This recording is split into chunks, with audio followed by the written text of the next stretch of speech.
न्यायाधीश की अदालत में तो एक गुनाह की भी माफी नहीं होती, लेकिन मेरे द्वारकाधीश की अदालत में 100 गुनाह भी माफ है। जब सब रास्ते बंद हो जाए तो श्री कृष्ण एक ऐसा रास्ता खोलते हैं जिसे चाहते हुए भी कोई बंद नहीं कर सकता। अगर आप दूसरे से अच्छे की आशा रखते हैं तो सामने वाले के साथ आप भी बुरा करके उसे निराश ना करें। मनुष्य का आचरण सदैव यही रहा है, जो मिला है वह गिना नहीं, और जो नहीं मिला उसे गिनना भूला नहीं। जय श्री कृष्ण। मन से अधिक तीव्र गति से इस संसार में कोई नहीं चल सकता। जिस व्यक्ति ने मन को नियंत्रित कर लिया उसने स्वयं को नियंत्रित कर लिया। जय श्री कृष्ण। खूबसूरत चेहरे का क्या करना, जब दिल ही मैला हो दिल को साफ कीजिए, काया तो स्वयं ही शुद्ध हो जाएगी। जय श्री कृष्ण। श्री कृष्ण के उपदेश में गीता में यह बात कही गई है कि निराशा को त्याग दीजिए। आशा की किरण आज नहीं कल अवश्य चमकेगी। इस दुनिया का यह दस्तूर है, जैसा देंगे वैसा पाएंगे। यदि आदर पाने की इच्छा है तो सर्वप्रथम आदर करना सीखें। 2.5 अक्षर में लिखे जाने वाले शब्द प्यार और कान्हा दोनों हमारे लिए समानार्थी है। मनुष्य की आवश्यकताएं पूरी की जा सकती है, परंतु मनुष्य की इच्छाओं का पूरा करना असंभव है। जीवन में संतोष को सर्वोपरि रखिए। राधे राधे अपने भीतर श्री कृष्ण को बसाओ, हर कष्ट दूर होगा। अर्थात सत्य यही ईश्वर है। अपने अंदर सत्य का वास रखो। कुछ भी लौट कर आए या ना आए, परंतु किया हुआ कार्य का परिणाम अवश्य आता है। जय श्री कृष्ण। अपनी तुलना दूसरों से ना करें। चलो मैं आपको आज एक कहानी सुनाता हूं। एक बार की बात है, किसी जंगल में एक कौवा रहता था। वह बहुत ही खुश था क्योंकि उसकी ज्यादा इच्छाएं नहीं थीं। वह अपनी जिंदगी से संतुष्ट था। लेकिन एक बार उसने जंगल में किसी हंस को देख लिया और उसे देख ही सोचने लगा कि यह प्राणी कितना सुंदर है। ऐसा प्राणी तो मैंने पहले कभी नहीं देखा। इतना साफ और सफेद। ये तो इस जंगल में औरों से बहुत सफेद और सुंदर है, इसलिए ये तो बहुत खुश रहता होगा। कौवा हंस के पास गया और पूछा, भाई तुम इतने सुंदर हो, इसीलिए तुम बहुत खुश हो गए? इस पर हंस ने जवाब दिया, हाँ, मैं पहले बहुत खुश रहता था, जब तक मैंने तोते को नहीं देखा था। उसे देखने के बाद से लगता है कि तोता धरती का सबसे सुंदर प्राणी है। हम दोनों के शरीर का तो एक ही रंग है, लेकिन तोते के शरीर पर 2-2 रंग है। उसके गले में लाल रंग का घेरा और वो सर्क हरे रंग का था।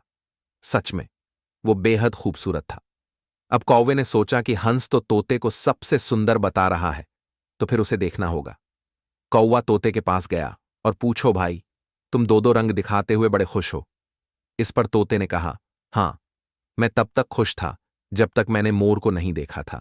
मेरे पास तो 2 ही रंग हैं, लेकिन मोर के शरीर पर तो कई तरह के रंग हैं। अब कौवे ने सोचा, सबसे ज्यादा खुश कौन है ये तो मैं पता करके ही रहूंगा, इसलिए अब मोर से मिलना ही पड़ेगा। कौवे ने मोर को जंगल में ढूंढा, लेकिन उसे पूरे जंगल में एक भी मोर नहीं मिला। और मोर को ढूंढते ढूंढते वह चिया घर में पहुंच गया तो देखा मोर को देखने बहुत से लोग आए हुए हैं और उसके आसपास अच्छी खासी भिड़ी इच्छ है।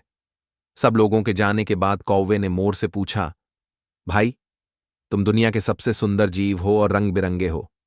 तुम्हारे साथ लोग फोटो खिंचवा रहे थे, तुम्हें तो बहुत अच्छा लगता होगा, और तुम तो दुनिया के सबसे खुश जीव होंगे। इस पर मोर ने दुखी होते हुए कहा, भाई, अगर सुंदर हूं तो भी क्या फर्क पड़ता है? मुझे लोग इस चिया घर में कैद करके रखते हैं, लेकिन तुम्हें तो कोई चिया घर में कैद करके नहीं रखता, और तुम जहां चाहो अपनी मर्जी से घूम फिर सकते हो। इसलिए दुनिया के सबसे संतुष्ट खुश जीव तो तुम्हें होना चाहिए, क्योंकि तुम आजाद रहते हो।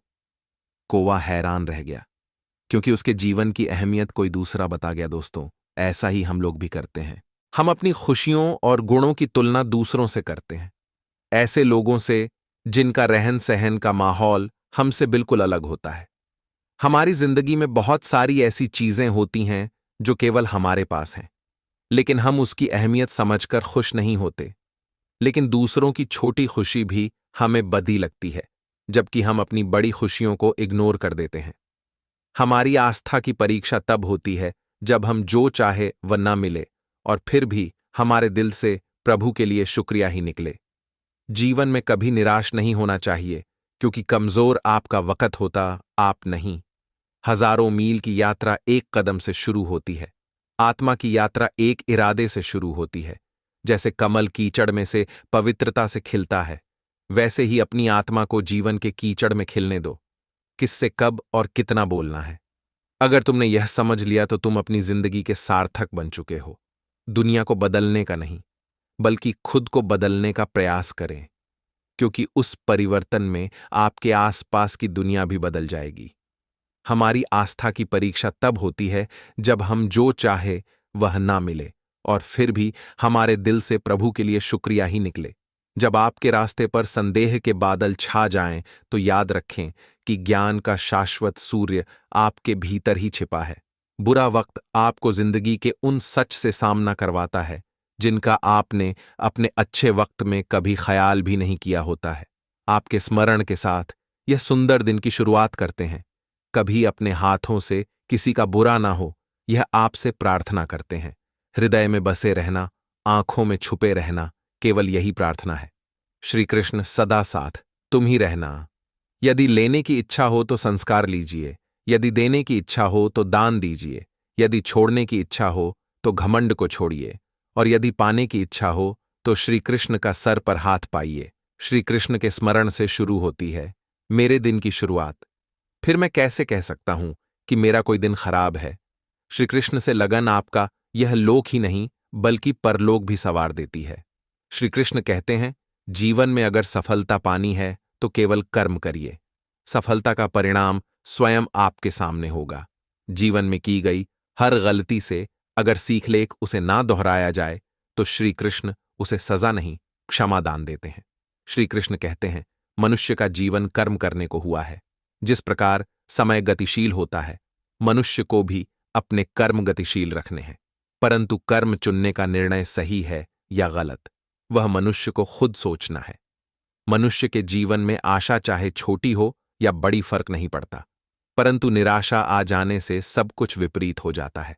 मतलब ही दुनिया ने विपरीत समय में अपनी नजरें बदल लीं, परंतु श्रीकृष्ण जब से थामा, तुमने मेरा हाथ, मेरी किस्मत बदल गई। संसार की मोह माया त्याग दो तो ईश्वर मिलेगा, यह झूठ है। लेकिन ईश्वर को पाकर संसार की मोह माया स्वयं ही छूट जाती है। यह परम सत्य है। जिस प्रकार औषधि किसी भी रोग को ठीक कर देती है, उसी प्रकार श्री कृष्ण आपकी स्तुति हर कष्ट का निवारण कर देती है। हमारा हर जगह उपस्थित होना संभव नहीं है, लेकिन हमारे द्वारा किया गया आचरण हमारी अनुपस्थिति को भी उपस्थिति में परिवर्तित कर देता है। कुछ भी लौट कर आए या न आए, परंतु किया हुआ कार्य का परिणाम अवश्य आता है। जय श्री कृष्ण। और अगर हमारे चैनल पर नए हैं तो लाइक, कमेंट और सब्सक्राइब करें।